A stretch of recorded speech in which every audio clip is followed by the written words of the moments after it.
নদিয়ার নবদ্বীপে অস্ত্র কারখানার অধীশ।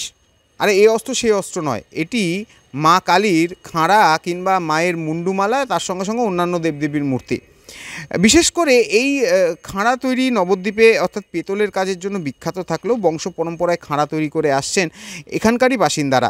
তবে সেভাবে নবাগতরা এখন এই কাজের সঙ্গে যুক্ত হচ্ছে না, তবে বরাত আসছে বাইরে থেকে, তার জন্য একটুখানি হলেও এই মনে বল নিয়ে তারা কাজ করছেন। আমাদের বংশ পরম্পরার কাজ তো আমি করছি প্রায় 35 বছর হয়ে গেল। আগে বাবা করতো, তার আগে ঠাকুরদাদা করতো, তখন টিনের কাজ হতো। নতুন প্রজন্ম খুব একটা আসে না, তাও আমরা আছি, কয়েকজন আছি, ফ্যামিলিরও কয়েকজন আছে।